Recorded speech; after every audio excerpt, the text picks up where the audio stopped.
Hey, all right. Black Box Radio. Listen, we're in the box. We're in Baltimore. I'm in the Baltimore city. It is crispy outside, baby. It is cold and be more. It's pretty, but it's still cold.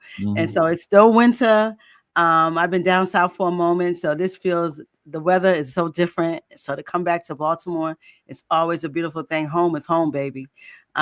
Be more is home, and we're so happy to be here. And this is the Men in Black series. This is February. This is National Black History Month, but we know we history every day. I don't know what they talk. It's no 28 days or 29 days that can conceptualize the greatness of the African. Just be clear about that. And so we're making history every day. The history that is here, really, we have conjured that history. So don't get it twisted. Don't let nobody tell you anything. But Black history is a beautiful thing, but we're doing this every day. But we got a Men in Black series this month where we're just platform Black men and loving on Black men, and something that's not done, I think, too often in society. It's a lot of attack on Black men. So I decided this month we have 8 Black men in this joint, and we're at the last. We 8 of 8. We're gonna get to Brother Nati. Yeah, everybody knows Brother Nati. He's an icon in Baltimore, but we're gonna get to him. But I'm gonna take care of some business first. I'm Queen. I'm a host at Black Box Radio. We are a multimedia platform illustrating Black excellence. We platform Black people, we expose Black genius, and we disseminate information to our community, the Black community, and to other communities. The goal is to humanize this Black experience that is so beautiful, but also for us to have an authentic space to talk and do our thing with each other that authentically. So that's what we do at Black Box Radio. I want you guys to like, share, subscribe. I need you to go to the YouTube channel, like, share, subscribe, and then write a comment. We got to get in the algorithm. So hit us up. We're trying to grow this YouTube channel. We've grown immensely this month. So we appreciate all the people who've pulled up, signed on, 10 toes down, rolling with us. I need you guys to like, share, subscribe to the YouTube channel. Then check out our new website. It's revamped. We're going to launch it next month, but it is out there. Go check it out. Check out our new website. We got some merch on there. Put Black Box on your chest, baby. We got some merch. Check that out. So all of the business is done. Last business is we have spaces for Black faces here. So if you have a blog, you have a talk show, you have a podcast, we can develop that for you.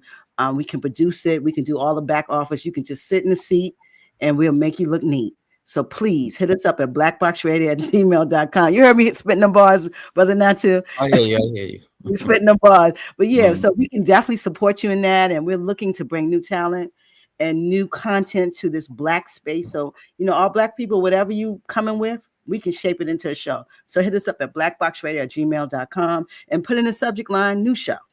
All right, that's the business. Now, this is the business. We did the business. Now we in the business right now. This is the business. This is the Black business.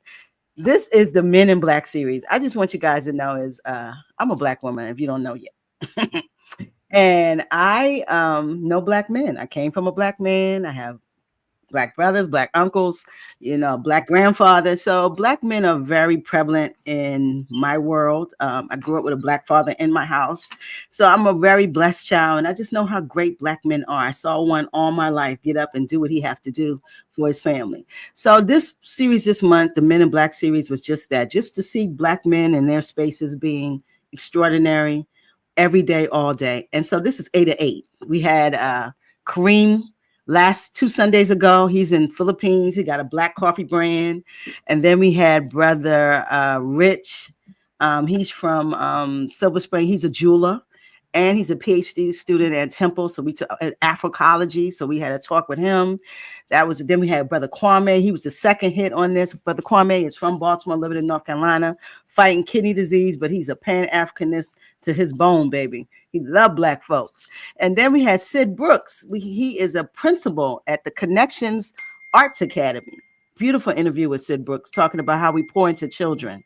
So that was a beautiful interview. And then we had Troy. I don't know if you guys know Troy Staten. Troy is a master barber in Baltimore. He got shot in the shop. He started another social enterprise that helps us connect through our barbers for mental health, for information. So he has a social enterprise in Baltimore. He's doing great things. And then Monday, we had Black Root. Black Root is a griot. He is a storyteller. He's a host. He's a model. He's an MC. He's a poet. He's a rapper. He did all of that.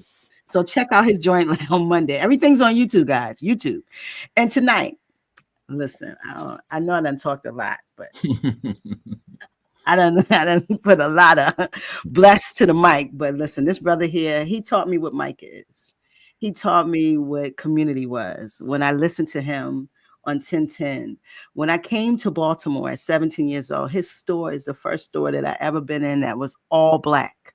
I never saw anything like that. I never smelt nothing like that. You go in and you smell black people, you smell Africa, instance. He smelled culture. His store in Baltimore on North Avenue is iconic. It is a family-owned store. Now his children are in there giving me heck.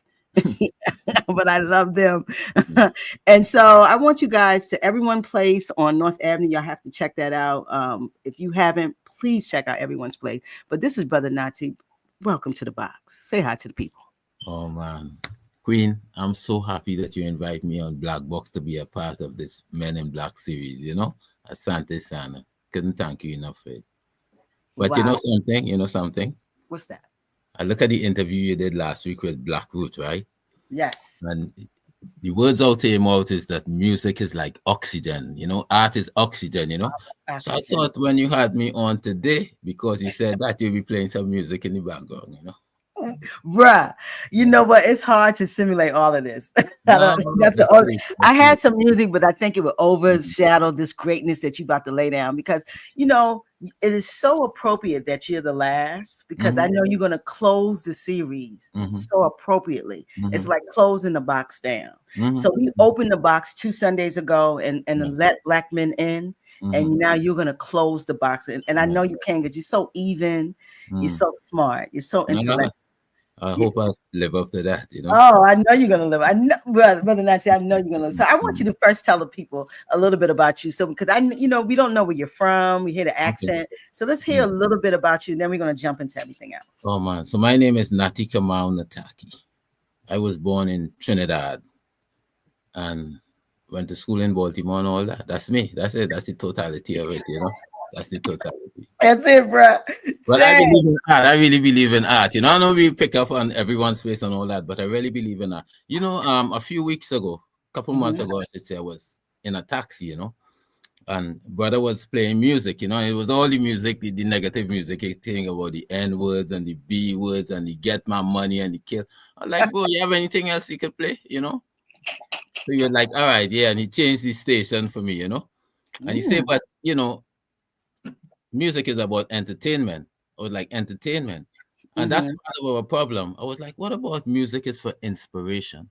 mhm, Particularly about the times that we're in, because I mean, if you look at the history of music from what they call the slave songs to the Negro spirituals to the mhm. blues to jazz to reggae to soca to kaiso, to rap in the context of hip hop, it's been resistance music. And when anytime we are going through a difficult time, we always Yes. use music because sometimes I won't always be able to find Queen and call Queen and say, Queen, I'm down, things are tight, give me a word, but I could always listen Right. to music, for Yes. inspiration. So that's that. So the art is really critical for me. It's It- all. it's it's really critical, brother Nazi, because Mm, if we look at the songs like the Marvin Gaye, "What's Going On," mhm, and mhm, Teddy, and mhm, they sang about what was going on at that moment. They actually it's like a musical anthology of mhm, the mhm. time Right, because you look at these different artists at that time. The first right. rapper, I forgot his name with the he's on the tip of my tongue, but he wasn't a rapper. He was a spoken word. Put his phonics to music Okay. and, years ago, and So then many now people it's came out rap. in that time right after the Black Arts movement. Exactly, the Yeah. black arts is just Yeah, the it's lost poets. yes, You have a lot of people who came up in that era. You have yes. Gil Scott Heron. That's who I'm talking about. Gil I thought Scott you was Heron. heading there. I thought you Yeah, was that brother. the You revolution know, would not be televised. that's the man. He's the first. I always call him the first rapper Okay, because he really, really his rap was serious, right, and his words were amazing. They right, rhyme, but they meant something, right. and so Gil Scott Heron, and then Mhm, now we need some young Gil Scotts. right. You know, You raise something there that's very important, because you find the preponderance of the music is heading in the direction which the young brother said, entertainment, But for exactly. us, art has to be, for it to be really art, to work in the interest of the people, it has to be immersed in Mm, the, what should I say? Not just in understanding and contextualizing what it is, but right. artists have to interpret the world in ways that give meaning to our human life. In other words, it has to be transformative. But because the easy art, the entertainment is commercially viable, Yeah. you find Yeah. that that's where artists go. They want to live. I don't blame them. They want to live. But then Yeah. there has to be art that has to be transformative, that move our people in a totally positive and different direction. And the question is, who has the guts? Mm-hmm. Because really, there's not going to be a lot of support there when it comes Right, to. I'm talking about the industry, because there's going to be people who support.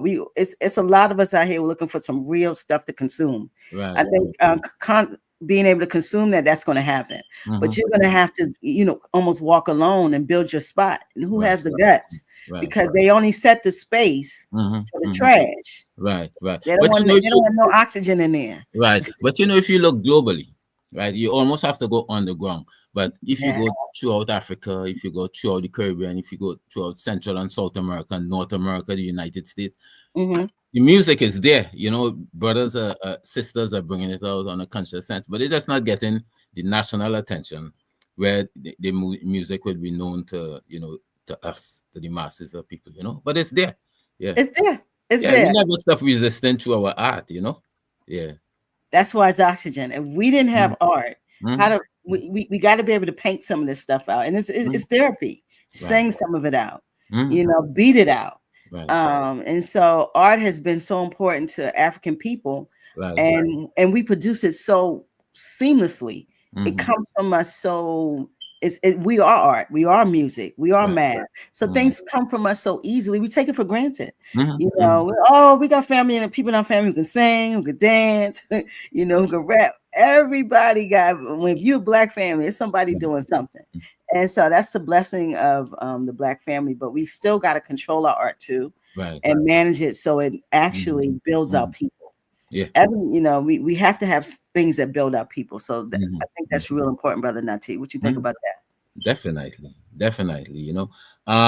It's Gwendolyn Brooks said something. She said that even if you're not ready for the day, it can't always be night. You know what I'm saying? It can't always be night. So even if you're not ready for it, we can't always stay in the dark. And what rescues us from the dark is art. Yeah, art is a profound thing. Yeah, it's what It rescues. is. It And is. it is what will rescue our people.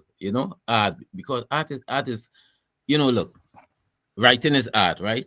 Right. So I have a lot of brothers and sisters, right? So this morning we were at conversation, and we were writing. Mm-hmm. And when I write to them, like my sisters will, Nati, you made me cry. I understand that, because I'm taking what my soul is telling me and passing it through my heart and putting it. That's how powerful art is. When you get it from the soul, you pass it through your heart. Not just a mind thing. Now, the mind thing, when you're making art for money, it goes through your mind. Yes. You're making art for love and to move up people forward, it goes from your soul to your heart, and that brings ancient ancestral tears. So that's what my sisters were saying to me. And I definitely can feel that, because you can hear a song and it can Mhm. bring tears to your eyes. Oh yeah.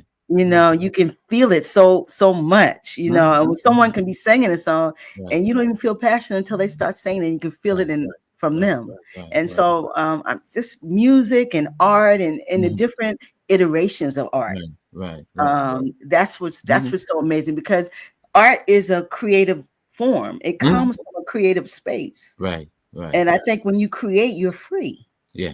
There's freedom in Yeah. creation. Yeah. I have You a know. friend who teaches at Wellesley. She said, when you create, you venerate. You know. Mhm. So it's like it's your God self that comes out when you create. Mm-hmm. Well, I love these friends you got. My Mm-hmm. goodness, Oh, when yeah. you when Right. you create, you venerate. I Right. love that. So Mhm. let's talk, because you're the book guy. Listen, I don't know if anybody So, knows. sorry for interviewing you. No, no, Let me I flip it know. around. Let me flip it Hey around. guys, Yeah. this is an interview, and this is what he do. So he's going to interview me, but that's what I want. I'm learning from you. Mhm. You're my master. Ah, I see. You're absolutely my master because you've done this longer than I, and I Mm-hmm. learned a lot from you. I definitely Mm-hmm. learned a lot from you, and your style is, you know, patient. You throw a little in, Mm-hmm. but you let the guests do their thing, Right, right. and that's important. Is Mm-hmm. allowing the guests to be the spotlight for the day. Ah, right. We sometimes we want to hear ourselves talk. Shut up. You ain't trying to give me a hint here. All right. Because we reciprocating, right? Yeah. Yeah, yeah, yeah. I got your hint. I got your hint, Queen. So that's absolutely it. So you are the master of this, and what you've done over the years when it Mm-hmm. comes to radio show programming. What Mm-hmm. got you there? What got you into hosting and being on Tintin and doing what you do now? Totally by chance. You know, Really? yeah, I to the Tabia, I know how she got in touch with 1010, how she figured it out. But one day she was like, Nati, we're gonna do a radio program in 1010. Woman, you know, look, listen, I tell everybody, this world was built on the womb of black women, brothers, we like to take a lot of credit, but they're Mm-hmm. the ones who are creative, the creative geniuses, the ones who know what to do.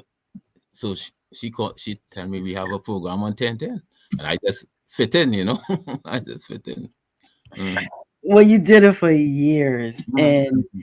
I mean, and you brought some amazing information to the community, some Mm. amazing guests. Mhm. I mean, how is it being in that way? Because I know how I feel Right, touching people and, right. excuse me, being on the other side of this. How did, Mhm. how did it make you feel?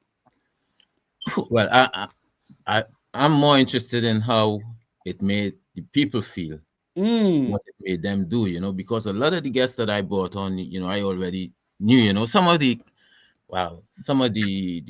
legends in our community at that time who were still alive, people like Dr. Ben, Dr. Clark, Ivan Van Sittimer, Dr. mm-hmm. Welching, Dr. Jeffries is still alive. But all these people were people who, because of the fact that we were in the book business, and not just in the book business, but we were in the culture business, That's and it. into information, those are people we dealt with for years, So to have the opportunity to bring them on radio, commercial radio now, Commercial because radio. they would usually be on public radio, but to Yeah. bring commercial radio and give Yes. them commercial audience, I was really appreciative of that. Was appreciative of that, and appreciative of all the information that they brought and shared. I love that. Brother David Johnson, he said he has had a gigantic influence on our community and our Mhm. culture. That is the truth. Um, it is no way.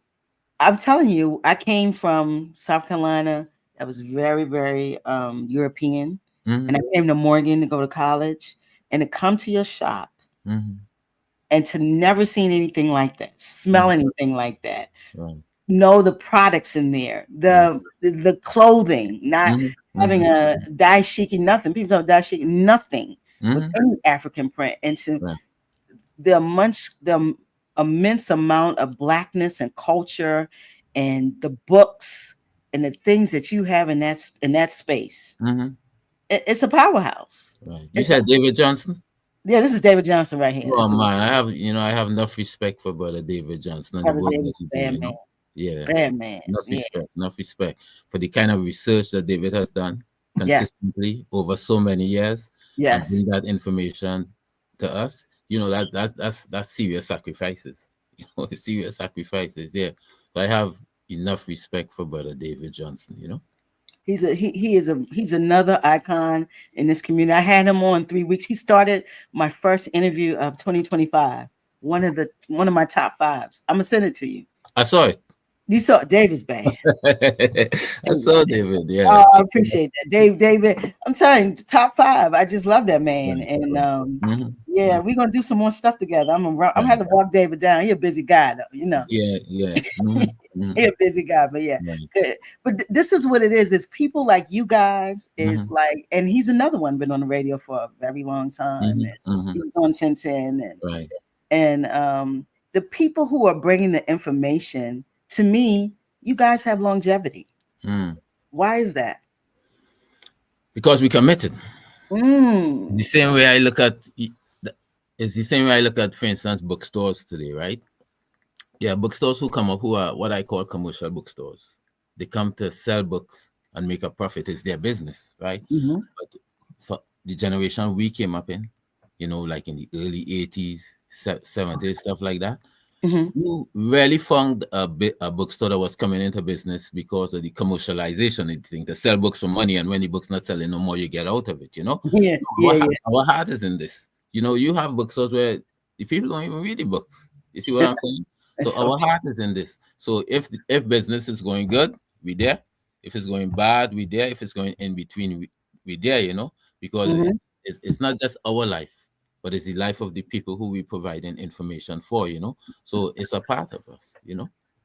So it's absolutely commitment and Exactly. discipline. Yeah. It is. Commitment and discipline is important, and it Mhm. seems like the folks bringing the information and who's always studying. It takes a lot of discipline to do that. What Mhm. David is doing takes discipline, takes time, and absolute commitment.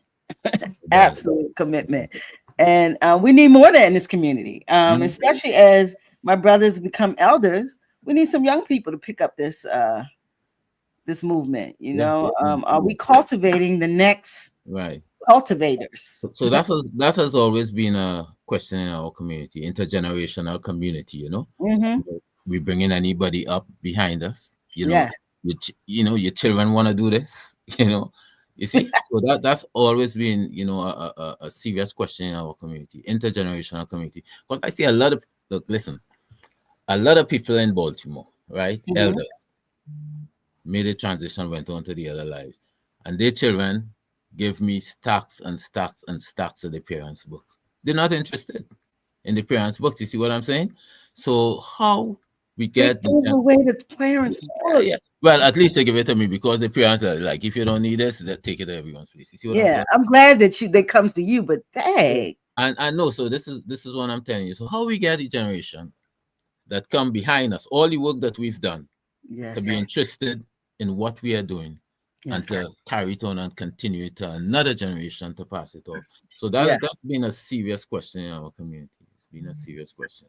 I look at a lot of culture people and then you try to figure out the children following in their footsteps. You see, so how we do that? How does David Johnson get David Jr. to follow in his footsteps? You see, he did the right thing, so we need to ask him. Right, right in the chat, Dave. He's up here. Right in the chat. How you gonna get David Jr. to do what you do? That I Mhm. guess that's a dilemma too. Yeah, exactly. It is the youth or the younger version of you wanting to do the things that you did. Right. You But know. but I could see how it could come about. The children don't want to do what their parents did because first of all, they look at their parents, the sacrifices they make, and sometimes those parents make sacrifices to the expense of the children. You see, Yeah. so the children now will come and say, "Well, I saw my mother, I saw my father make this. He wasn't home. You Yeah. see, so I don't So want to they do don't it." want to do that. Yeah, Yes. yeah. Yeah. Yeah. Yeah. So it's something that we have to really think about and balance. I remember in the early days of everyone's place on African World Book, you know how much time I put into this business. I be working 2 o'clock in the morning. So yeah, it takes a lot of time. So to really get that balance between family, social life, community, and business, and the work Hmm. that you do, yeah, it's something that we really have to sort out. We got to sort that out. David said, I pushed him hard just like my dad did me. Our family joke is that Pop messed me up by telling me the truth. David got to write a book on that. You got to write a book on that, Dave. But Well, you I can talk mean, to David because you see what yep, David said about his father, but yep. David will tell you at the same time, right? When he was growing up, he took a curve, yeah, and came back. You It see, came back. he came Yeah. back, yeah. So, I think a yeah. lot of times too, you plant the seeds and it will Mhm. grow. It Right, just might not grow when you want it to grow, right, but it correct, shall come. Like things I'm doing now, I thought I would never do, but it took right. some maturation Mm-hmm, for mm-hmm, me to sit down for a minute. Cause we mm-hmm, stay outside when we're young. mm-hmm, When you sit down a little and you start right, looking at things, you see that nothing's new in the world. right, right. And we're trying to create new stuff. Technology might be new, but it's only fostering old behaviors. Mm-hmm, mm-hmm. You know what I'm saying? So everything, nothing is particularly new. So then you see that. But you make a point there. Technology might be new, but for saying new, I think what technology is doing, it continuously pushing us to almost redefine what is human. Absolutely. So it's almost like some of the behaviors that you're seeing. I don't know if you saw them before, Queen. Because we're trying to catch up to it, and we can't understand that technology is going to move faster than a human. Yeah. But So we what? want to be side by side with technology, and it's Yeah, going to be a I really problem. wonder what that does to us. Like for instance, I probably use a pencil and a pen for the first 25 years of my life. The technology. No, But you never do. today, so today, with if I buy a telephone today, by tomorrow it's no good. So with that rapid change in technology, you Yeah, really try to figure out what is it doing to the minds of people who have to be constantly changing with technology so rapidly. I'm creating surprised. chaos. I'm surprised you're not all in the madhouse. It's going to be a mental illness is Yeah, coming. You yes, know how we yes, make these things. right. So the internet is 20 years old. Mhm, So mhm, so we're seeing that this will happen. right. And we're going to see a mental illness come out of technology, like this technology, almost like PTSD. There will be something because the mind and concepts don't work this fast. Mhm, mhm, And before you can conceptualize, they throw something new in them. So you never learn anything. You just keep adjusting, right. and learning has to be learning for Mhm, too. You mhm, can't keep adjusting without learning. So we're going to see, like what we saw with everything, we're going to see, and technology is going to show us, and mhm, quickly. That's the mhm, sad thing, it's going to show us quickly. mhm. So when it comes to technology and books, how do we change? That's what I want to know. How do you change the book other than the ebook? You still need books, still need history, we still got to write stuff down. So, how is technology changing books in the book business? Yes. You know, Luckily, a lot of people still prefer paper books than ebooks. Mm, Yeah. So there's no slowdown in the sales of paper books. Hard really? copies. Yeah. It might be a change in who's making the money off of paper books. But it's still There we selling. go. Okay. Yes, There we go. yeah, because people like libraries. A lot of people don't like a library where you just go on your computer. They like libraries. They like to see the book stocked on libraries. Yep, yep, Yeah. yep. So I don't think if you look at the sales of paper books over Mm, the past 10 years, the rate of sales have actually been increasing, right? good. Rather than going down, they've actually been increasing. You have a lot of places where because because of the lack of technology, what they call it, they have to use ebooks. Mhm. You got a lot of places in the so-called You got to use yeah, a book. Yeah. so-called south where they don't have the technology to use ebooks and stuff like that, so they still have to use paper Yep. books. Yeah. Well, I prefer paper books too, Brother Kwame. I think I always will. I want to touch it. Mhm, I mhm, want to be able to see it in my mhm, hands, and mhm. also be able to go back Right. and Look. not have to finger through. Yeah, I got books everywhere, and not Yeah. have to finger through my brain all the time. I can just pull Right. a book up. So Mhm, mhm, mhm. books are important. I think. Listen, everybody, get a book. Start Definitely. with one. Definitely. Start Definitely. with one. Read that one and keep going. Books are Mhm, important. mhm. Books are they're absolutely important. So everyone's place. Right. Ah, ah. How do you got there? You said by chance. No, that was the show. That How'd was you the get to radio everyone's show. place? Yeah, let's talk about everyone's place. How uh did that open? so I'm gonna give you one perspective, right? Is talking about the history of everyone's place is really a multi-dimensional thing, you know. Hmm, So I could give you one perspective. If you ask 100 people out there, they probably give you a totally different perspective. And if you catch me tomorrow, I'll probably give you a totally different perspective also, right? oh my God. But we were in school. We were in school, We were Mhm. students in school, and we were studying a lot of stuff. We had a study group that we pulled from students among us, who were friends and stuff like that. So we would study everything. We study Garvey, we would study Dr. Ben, we study Nkrumah, we study Eric Williams, we Oh, wow. study stuff on the Panthers, we study a whole lot of stuff. Okay. And we decided, you know what? When we come out of school, we're not going to sell our labor downtown. You know, Mhm. we're going to either sell our labor at Pair North or we're going to do our own thing, our own selves. So that's where it came out of. So the first place we ever sold, not a store, we sold on table. We used to sell on a table right on Pair North. That's how we Really? started, yeah. So other people were hustling other products, and right on Mm. the same corner, we were selling like books and hustling too, because Yeah. when it rained, we would go buy umbrellas and sell. When it get cold, we go buy gloves. So Yeah. it's still hustling like the hustlers, but just hustling Yeah. different, you know. So what happened is that we wanted to sell books because we didn't have no black bookstores in Baltimore, Yeah. Paul Coates had black books in the late 70s, right? He had one on North Avenue, he had it on Park Heights and Pennsylvania Avenue. So he had in three Mhm. different locations. But by the early 80s now, when we were going through school again, he was not there anymore. Yeah. So we would have to go to Washington, D.C., Georgia Avenue, Pyramid Books, Brother Hodari Abdul Ali, and get our. Mm. We was like, no, we could do this. We could do this on the corner because you're talking about in the early 80s, what was happening? You have ASCAP that was coming out, right? The Association for the Study of Classical African Civilization, Dr. Ben and all of them. So they were Mhm.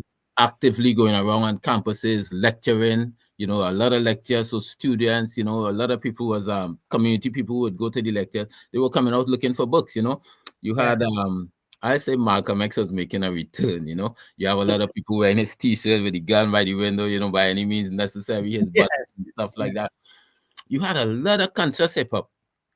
You had people like Sure did. Public Enemy, Boogie Down, KRS-One. yeah, yeah, Yeah.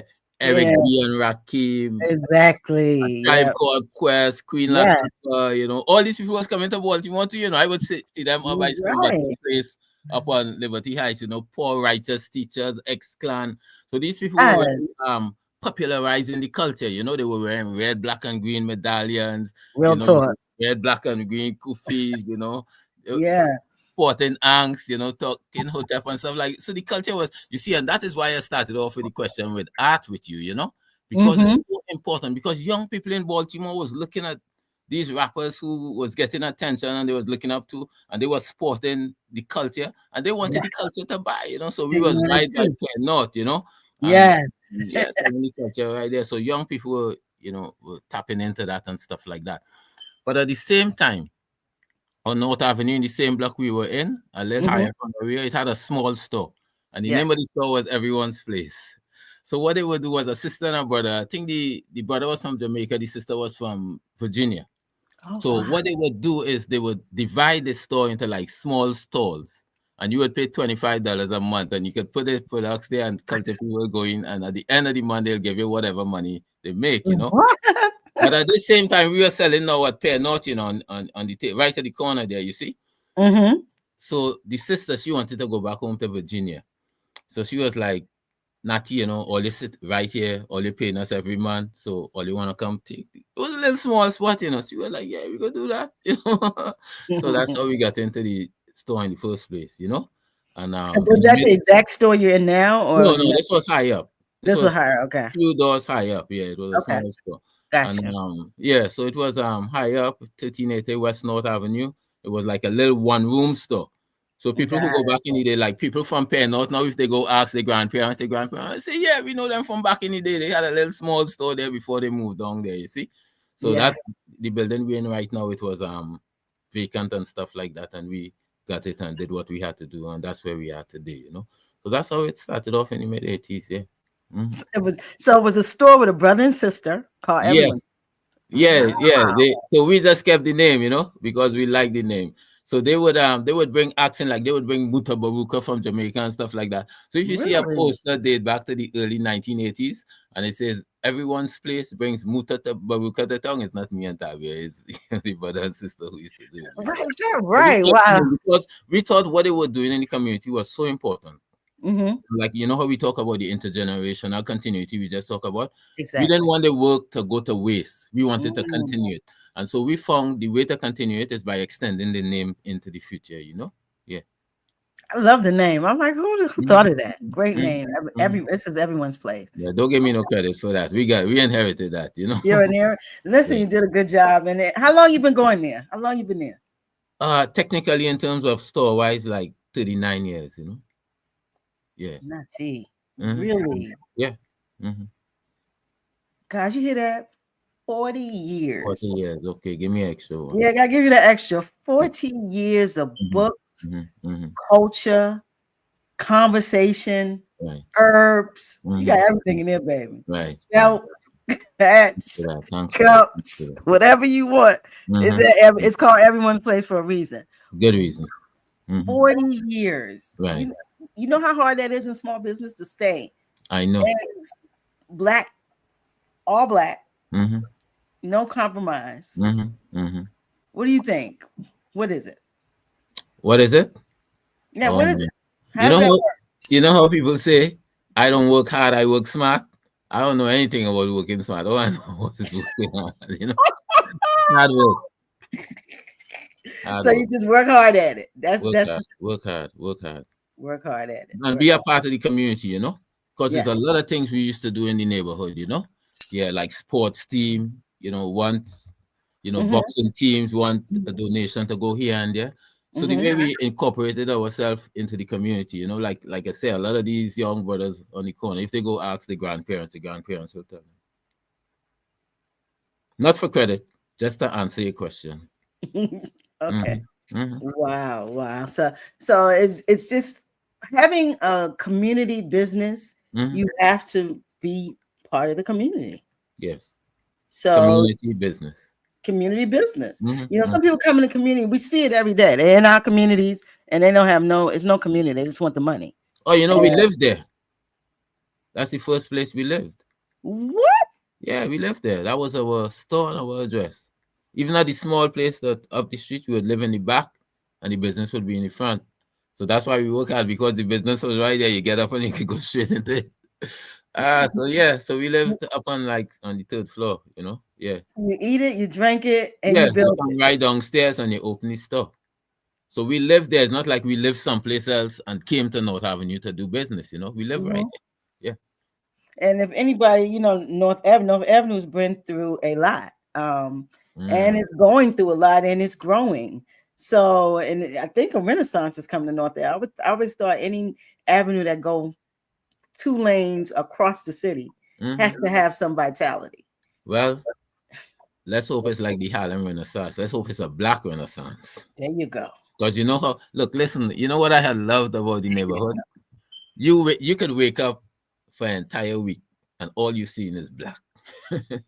Not now. Sometimes I look out the window and the first person I see is a Caucasian. Oh, really? Yeah. I always find it interesting in terms of talking about power. It's like you see some of those alleys all around Pennsylvania and North Avenue. Yes. I see some tough brothers I know. They would not walk down those alleys like 2, 3 o'clock in the morning. And you see some little scrawny little white girls. She will walk it. Because they have that concept of power, Yeah, I might be poor. Yeah, I might be a scrawny white girl, but I have the power of whiteness behind me, Nobody dare touch me, It's so true, because you see them. I see them walking late at night that I wouldn't even walk, but they will. Right. But I didn't know any better. I was like, white folks is not going to come in this community, because these brothers here, they're vicious, they don't care about that. They come right in. They got that. They understand white power, and they understand it don't matter who they are, as long as they're white, you have that power center behind you, and you could capitalize on that. And no black person, no matter how big or powerful they are, will mess with them. Wow. That's something I don't think black people have felt in this country, is that type of power where you feel that wherever you go, you're empowered. I don't think we have that. No. We can contort ourselves into different spaces and feel however we want to feel, but to do what white does in this country, but black folks don't know nothing about that. Right. But we can, but we got to come together. Huey Newton said power is the ability to define phenomena and to make that phenomena move in a particular direction. So if we could define a particular something and make that move in a particular direction, that is power. That is what we lack sometimes. We have power, but people have made us feel that we don't have power. And because they make us feel that we don't have power, we don't know how to use it or to utilize it. We don't know how to yield it. Yeah. Wow. Wow. And have more spiritual power than you, Queen. What you talking about? The universe was born from the womb of a black woman. So we birth stars, we birth suns. Who have Mm. more power than that? We We bought birth the life. universe. Yeah. Yeah. And all iterations of life. Mm-hmm. That is absolute power. Yeah. And so when something is that powerful and has the gene pool that the African has, that it can make anything, Mm-hmm. this is why you see the assault Yeah. on them, because you don't worry about something that you don't know that could outdo you, Mm-hmm. outgrow you, Mm-hmm. made you, Mm-hmm. all of these things that you know. So I tell folks is you don't make this much oppression and this chaos for trash. Yeah. There's a reason why there's all, white folks have a lot of power, but they always worry about what we're doing. Mm-hmm. Mm-hmm. They always have a hand in our growth and our movement because they understand that if we are unleashed, Right. You I, know, I, I've never seen a people like this. ooh, This is a people who they want you to have absolutely nothing. And they yes, will stop until just think what they do in terms of gentrification. They will ooh. push you in the tiniest of corners and take everything away from you. They want you to have absolute nothing. They will make you Think fight about like the a rat. psychology. Yes, huh? They will make you fight like when you corner a rat, it's gonna fight. They will corner you into, and then they wonder why you get violent. They Just will think put about you the in a corner. psychology of that. You know, we come from a people who we believe in sharing. Mm-hmm. Your mother's plant on the eastern shore, whether it's Cambridge, whether it's Eastern, whether it's Salisbury, they reap the harvest, they share it in the community. You know, so that is what that we come from people like that, people who believe in sharing. It's our good and it's part of our problem when it comes to dealing with other people because we don't understand that the nature of a man could be such that he can't even think about sharing. He just wants to have all for himself. I think that's what Black folks, it's very hard for us to digest, that the nature of the people we're around is they are scary. Mm-hmm. They are killers. They are intentionally malicious, but it's greed and it's all of these things. But we aren't like that. So I don't think we can digest or conceptualize the amount of, I'm not going to say evil, but the amount of the chaotic being we live around. Mm-hmm. And I think that we take it lightly sometimes, and we can't believe it. Like especially when it comes to Christianity and some of these different things that have been put in front of us, we are very much enshrouded into it and want to be a part of it. But does it serve us? Is it are we building as people within these systems? And I don't think we are. And it's We could if right. we deal with it in terms of its original concept and its original self, you know. But Mm, what we deal with most of the times when we talk about Christianity, stuff like that, we're talking mhm. about the Western expression of these religions, which is Yes, the Western totally expression. different than the Exactly. indigenous. I mean, you go to Ethiopia, the Ethiopian Orthodox Church and stuff is a totally different thing. Totally different. And if you look Totally at the different. Western expressions of these religions, yeah. And the first Bible and the first iterations of Christianity in West, and a lot of it in West Africa, is totally different Mm-hmm. than what we're dealing with now. And I think a lot of times, I told a guy to just yesterday, he was doing some alarms. I said, Africa is beautiful. I don't want to go to no Africa. Yeah. All them flies. It's like we have this Yeah, this that's the old thing. fanatical thought about what Mm. Africa is and That's the where we're old from. thing. But it's Yeah. something there you said about Christianity. I remember the first time I went to Senegal, right? And I was looking at all these Muslim brothers. I was like, "You're Muslim? Yeah, like, why you have that juju there?" But that was important because you have to do with the religion, you have to put it in a cultural context. A lot of Mm, us don't put these things in cultural context, you know. So mm, we have the cultural context of white folks, you know, that's it. instead Yes. of putting these things within a cultural context. So if we put it in a cultural context, it will be much more meaningful, Yeah. purposeful, and serve us much better. Wow. And you said that it's like whatever that you package or you say you're a part of, it has to culturally serve you too. And it Mm-hmm. has to fit into your culture. And if it Right, doesn't, right, then I think that's why we're having so much problem in the society, right, is where we're doing things that don't culturally right, expand to the African. right. And now when I say culture, I mean every aspect of culture. Because Mm, sometimes people will say, I'm a culture man, right? He essentially talking about the creative expression of culture, you know. But when I yes. say it has to fit within your cultural circumference, right?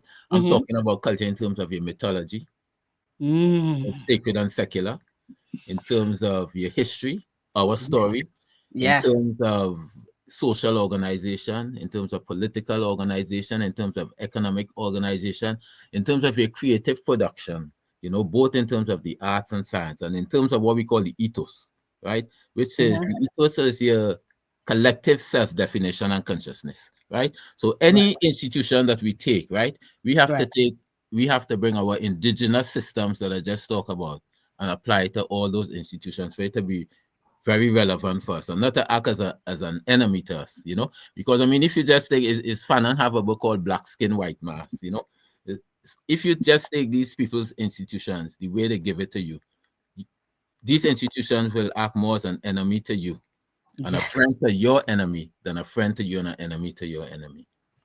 And that's why it's important to make a people a part of your everything, and get them away from their culture, or even memory, their cultural memory, or their African memory, or their people memory. Because when you get them into this type of Eurocentric system, it strips them of all of that, and then they forget. And then you slowly kind of metamorphosize people into something that really they aren't. And that's what we see. I think that's what we see here. We see a lot, and I think we don't even know what's culturally sensible anymore. Mm. We got to do a lot of reading. Mm-hmm. We got to come together, and we got to get with our elders. Wisdom is important. Yes. I think a lot of times we want the youth to lead, and I think the youth are important, but the youth have to also have a support system. They have to have a book or something to guide them, a guidance, in other Right. words. And guidance come from time, wisdom, Mhm. and we need our elders. And so it's very important for us to kind of, I don't know, in these times that we're in, Brother Nati, Mhm. and we're not in trouble. I tell people, listen, we've seen worse than Trump. Trump is a manifestation of this country. But Mhm. we need to get off these systems. I ain't mad at them. Right. Shut it all down. But it's something you hit on there. I'm gonna go back to Fanon again, right? Frantz Fanon. In his book Wretched of the Earth, he says that each generation Mm-hmm. must, out of relative obscurity, discover its mission, fulfill it, or betray it. So in a sense that each generation have a mission that's different. The generation that come after me have a mission that's different to mine. And the generation that came after them have a mission that's different to mine. But still, once they find the mission, because when the generations, when they find the mission, they start talking about what they call it again? When it's slipping me, but they're talking about how different you are to them, and Yeah. generational gap. But they don't realize it's not a generational gap, it's a generational continuity because they stand on our shoulders. So for Yes. them to get guidance in terms of what they need to do in their generation, they need to have conversation. They got to plug in. With the generation that come before them. But Absolutely. but this Western concept of generation gap make you think that your generation is so different and so much more powerful than the generation before that no, you don't need to consult with them. You just need to deal with, yeah. Yes. Yes. Yeah. And Okay, that's so why we stay in this chaotic state, because youth needs, it doesn't have enough, I would say, it doesn't have a dictionary. It doesn't have anything to go back to. It's just youth. It's new. It's fresh, and it's building its book, or its notebook with everything that's going to be in their life. So you need people who've been through it before. You need people who's walked the path before, and so we can't put our elders away. So it's very important that we all mix, we all talk, and I think if we start doing that a little more, right, we could be a little better in society, and things won't be so hard, because right. you can go to somebody, you can get You the know, information. you know something, Queen? The what I should call it, the European ontology, the nature of his reality, the way he see things, Yes. his epistemology, the way he know things that he know. For him, life is a straight line. So from this point here on, nothing connects with itself. So that's what we were talking about. That's how he operates. Life is a straight line. The African ontology is that life is a circle. You see, so everything comes back around. So we just have to understand it's the same way when we are talking about culture, and that we have to immerse ourselves, even in the institutions in African culture. Then we Yeah. see everything as a circle. You know, the Europeans say what? I think, therefore I am. So he's an individual. You see, the importance of his being is himself because he thinks. The Africans say, I am because you are. So we are Mm. all independent on each other. You know, so if you are not, then I can't be. You know, we all dependent on each other to be human, to act like human, to treat each other like human, knowing that everything is in a circle. Everything is in a circle and everything comes right back around. You know, nothing is a straight line where you fall off the edge, where you start today and tomorrow is the end of it. Everything's come back around in a circle. So if I do bad, which I can do from time to time, you know, right inside that circle, I will pay for the bad that I do. You see? So it's all in a circle. It's And all in that circle. yes. Yeah. Mm-hmm. And there's healing in that circle and restorative. Well, you Yes. know, things in a straight line you can't catch. It's just gonna fall You on the can. side. Yeah. Yeah. Mm-hmm. The Mm-hmm. circle makes you can look at it, you can redeem it, Mm-hmm. and some things you can do to it. Wow. Yeah, that's why Marimba and he said, let the circle be unbroken. Hmm. Let the circle be unbroken. Because if the circle is broken, you know, we have problems. Yeah. Mm. Yes, I love that. Brother Kwame said What is not Aikwe Chinua Achebe. He said, what's the name of his book? Things Fall Apart. things fall apart. Yeah, Everybody like, when the yeah. circle, when you have problems in terms of the concentric circles, when you have problems with the circles, things fall apart. Because the African way, be living in a circle is the African way. And if the circle is broken, things fall apart. Wow, that's amazing. But and for you to say that, that's the first book when I came to Morgan that was a requirement. We had to Okay, read. yeah. We had to read Things Fall Apart. You had to Right, buy it and read it. right. And so I never forget that book. I never Mhm, forget that book. mhm, It's a small mhm. book, very powerful, baby. Right, right. Very, very powerful. So what's the number 3 books you say right now, brother, that you should pick up? You the Oh, book man. God, you serious? Top 3, bro. Top 3. I want to hear them. uh it's like really hard, but I'll give you some, right? But it's not Okay. but Give me some. give me some. All right. I will say let me start with a sister. Dr. Welsing, ISIS Papers. It's a classic, you Classic. know, and particularly at this time, everybody need to study that, read that, study that, read that, study that, right? Right. I'll say the border files. The border files, particularly because if you give into like young people, it keeps Mm, their attention, you know, because it's 22 essays, the short essays. You don't have to read the sure. book entirely, you know, you could go to any essay that you want to, you know. Hmm. Okay. Was that free? That was two. I'm, That I'm was two. listening to you, brother. I'm listening to you. That was two. That was 2. Yeah, give me 2 more. 2 more. 2 more I, goats. I would say how Europe underdeveloped Africa. And the reason I would say that is because, you know, reparations has been a big thing for a lot of Yes. years, you know. And Yes. people like Walter Rodney, who wrote How Europe Underdeveloped Africa, and Eric Williams, who wrote Capitalism and Slavery. To me, those books lay the foundation for the reparations movement, you know, Hmm. lay the foundation. So I would say those books. Okay, I'm gonna leave you there. I told you 2 more. But I'm gonna listen, those are top 3. Oh, you said five? You said about 5 right there. You Oh, I dropped 5. said four. So Yeah, yeah, five. yeah. Yeah, you're right about that. Yeah, you dropped 5. Listen, and Okay. because we gotta read. Mm-hmm, You know, mm-hmm. everything's in a book. Right. And but sometimes you gotta find the book. People say, oh, well, that wasn't in the book because the book because you go into Red Robin and all of these commercial Mm-hmm, mm-hmm, bookstores. You got to mm-hmm, find a mm-hmm. bookstore. Find a And you know black something? bookstore. You make a point there because I'm telling you, we have books. David could tell you this. We have book. This is how commercial bookstores operate, right? Right. If they buy a book and Mm-hmm. that book don't sell in 6 months, they return it. You know, in our 40 years in business, we've never returned one book. So we have books with us that we've had like 30 something years ago. So people who really know books, right? They They know can they could come. come to everyone's place and get those classic stuff. I'm telling you, and people, yeah. So we have books like we bought 30 something years ago that I could still bring one and put it on the shelf when you get it. And these books might be out of print. A lot of these books might be out of print. Yeah. For the book. Yeah. You're the book maestro. I'm telling you. You're the book. I call you the book maestro. But You are there's a lot of people do this, you know, like I listen to David, right? And right. David might recommend books because you see what we have to do. We listen to the people when it comes to books, you know. A lot of Right. people might, so we listen to people. Any book somebody asks me about, I try to get it as long as it's available and I could get it. So, like David is a bookman. Of course. David might do our show with you and he might recommend 6 books. I listen to him. And Yeah. every book, like he talk about what May, the English woman, Yeah, he English go Prime back and Minister, get who the wrote book. that book. I was Yes. like, all right, David, let me get this book, check it out and see, So that's what Yeah. we do. We listen to people, people call and ask for books and we don't ever say, no, we don't have the book. We'll be like, all right, I'll get this book in for you, And a lot Okay. of books that like you wouldn't find like bookstores carrying, it's like university press books.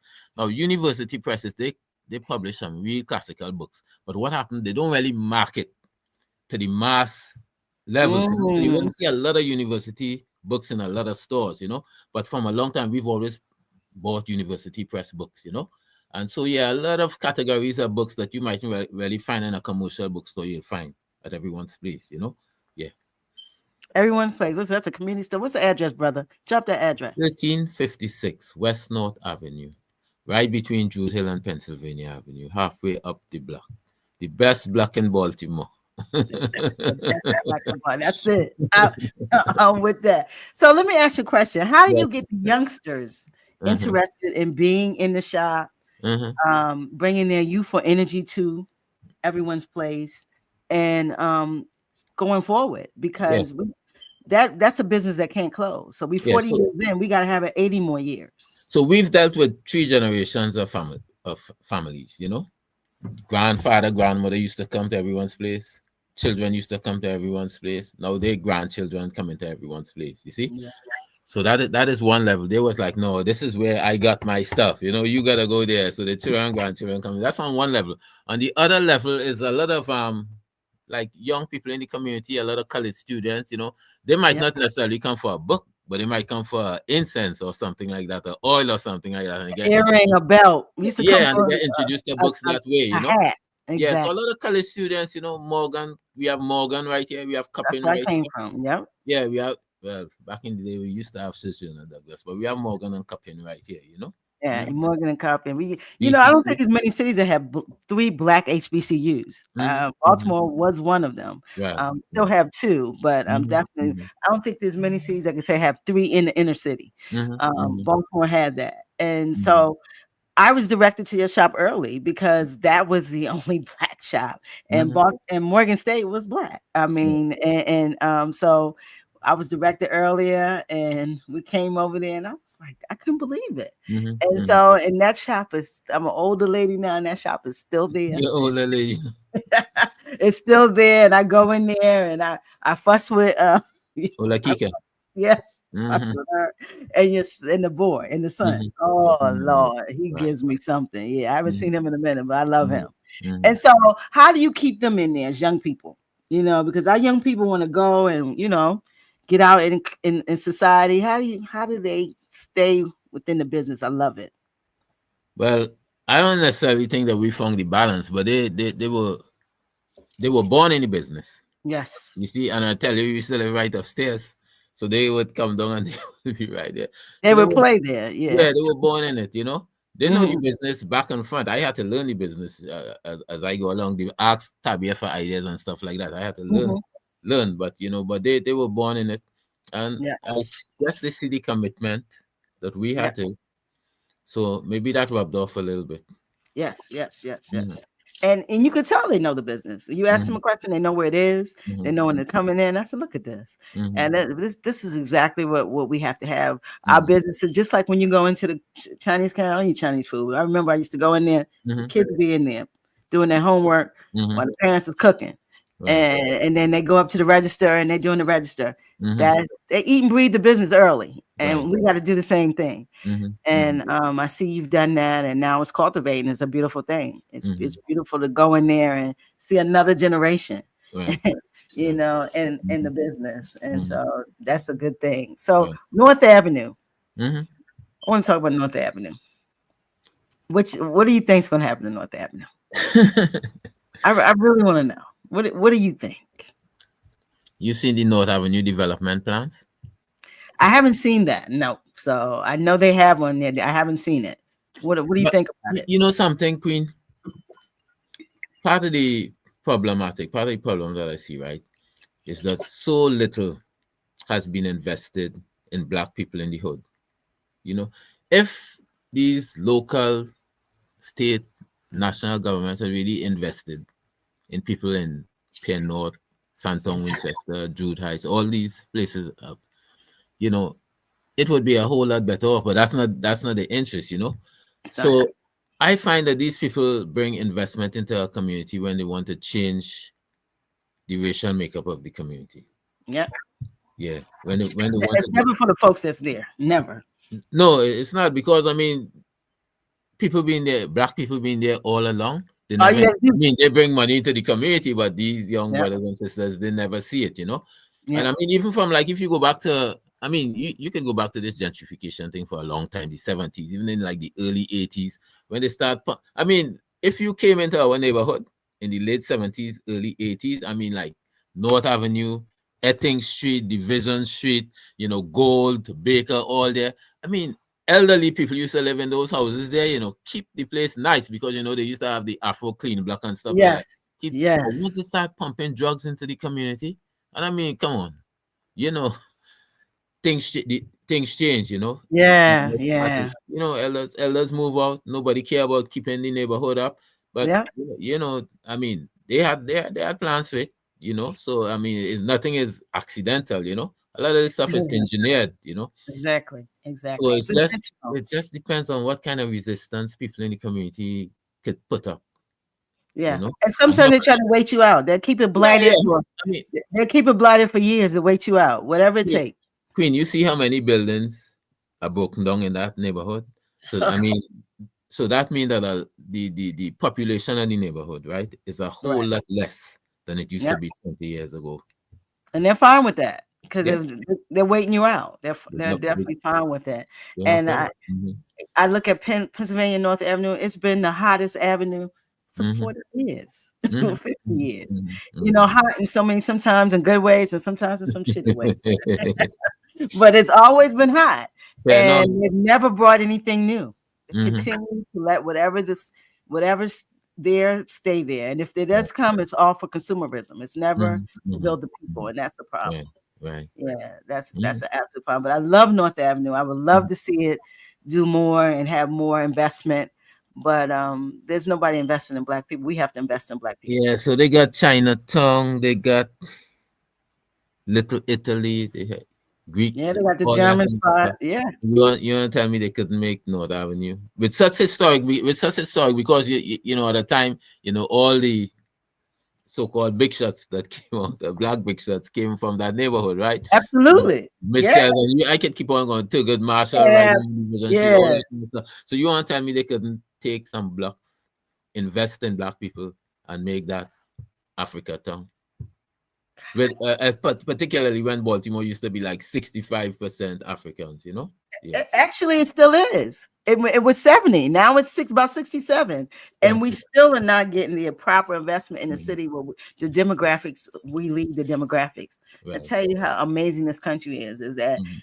I don't care how many you present, we control the Mhm. resources. Right. And when you don't control the resources, there's no build for you. I Mhm. think hate to say.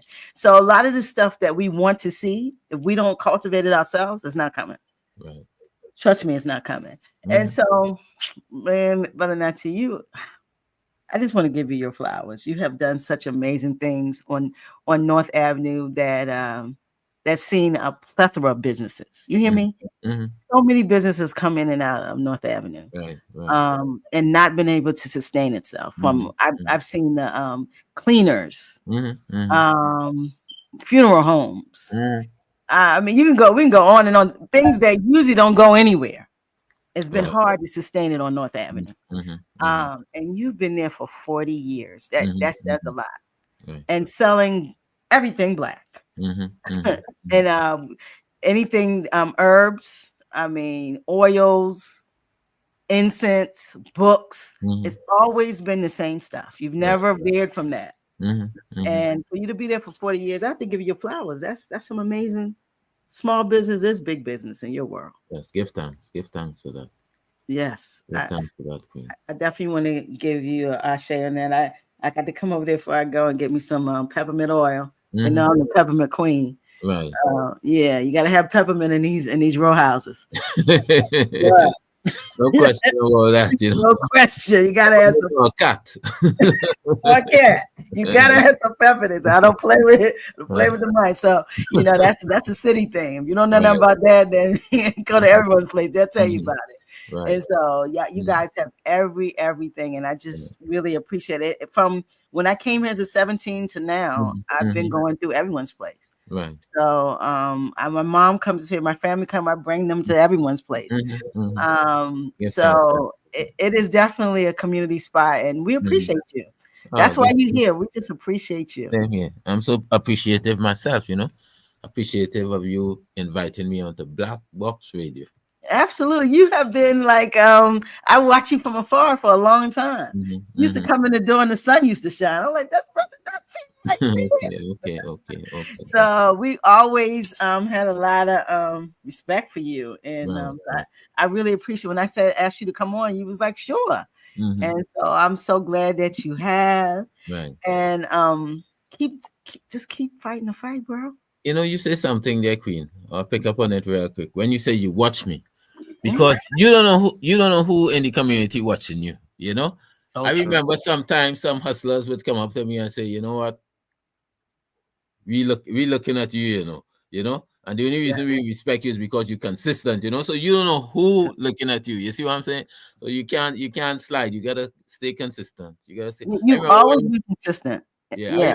is a brother. If you go to Penn North, maybe 8 out of 10 times you'll find him Wow. at the bus stop, you know. Wow. He did a And lot. he always called me. He was like, Natty, you remember the first time we met? I was like, no, but he still asking questions. He said we was hustling on Pennsylvania Avenue. We were 10 deep, right? Hustling on Pennsylvania Avenue. And you was moving on to the block. And you came up to us and you said, bro, listen, I'm getting ready to do some positive things here. You know, you gotta take that on a next place, you know. You were like, we got into some words, you know, but he said it was respectful, even though we got into words. But he said the fact we say like you either mad or you know what going on. He said we were like 10 deep, but he said, but you know, after the conversation, we respect you. We say, Yeah. and by the time you turn your back, we are on the next block. So you see, we could do things. We have the power. We could do things in our community. You know, Yeah. we It's just have true. to be able to tap into that power in a beautiful way. And also respect people. I think a lot of times we come and if you want folks to move, you can't Mhm. talk down to them. They're people Right, too. right, right. And you came to them like a man, because Mhm, they it's like, listen, nobody don't tell them to move anyway. mhm, So mhm. they're like, he either mad or he's serious. Right, right. One of the two. Yeah. Because it takes some guts to Mhm, even say something to them because mhm. they're like institutions on those corners. Right, Don't right. play. This it's serious business. Oh, this is And many years ago, you know. This is like over 30 years ago. But wow, every yeah. time I see him, up to today, every time I see him, without fail, we go through the same conversation. We're like, Natty, you remember the first time I met you? Like, yeah, I remember now. You told me yesterday.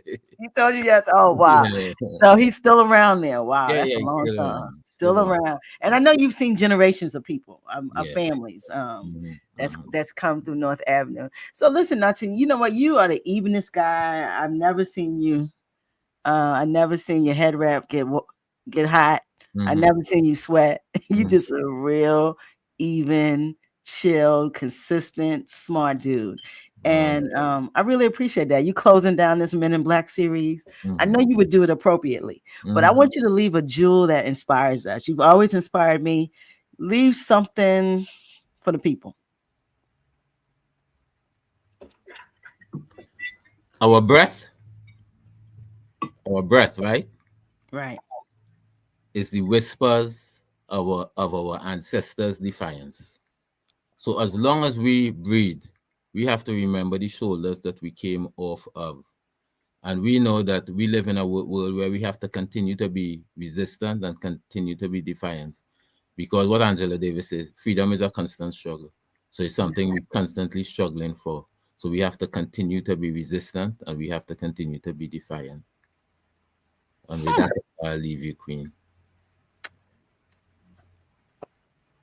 I say bless you. I say Bless you, Queen. Bless you. Ashe. And listen, you gotta come back and bring some of this wisdom once in a while. People hear you, they don't get to see you.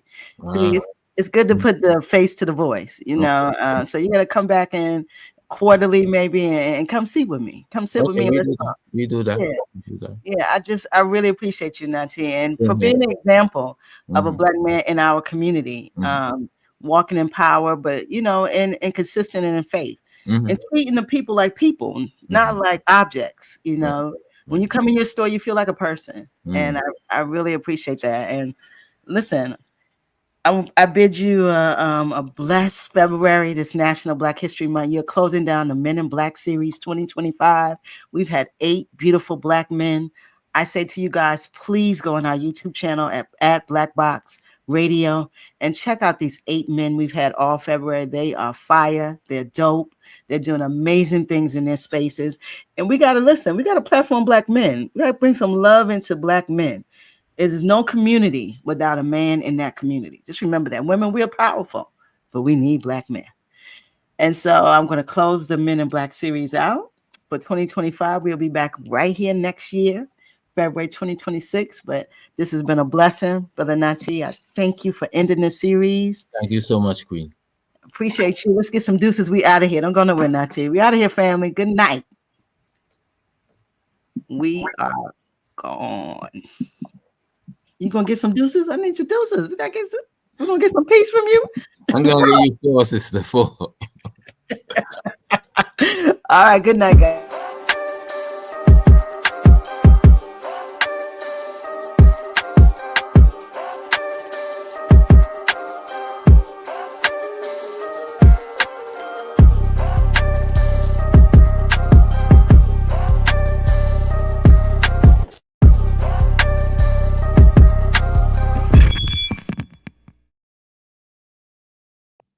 All right. Queen, you still there? I'm still here.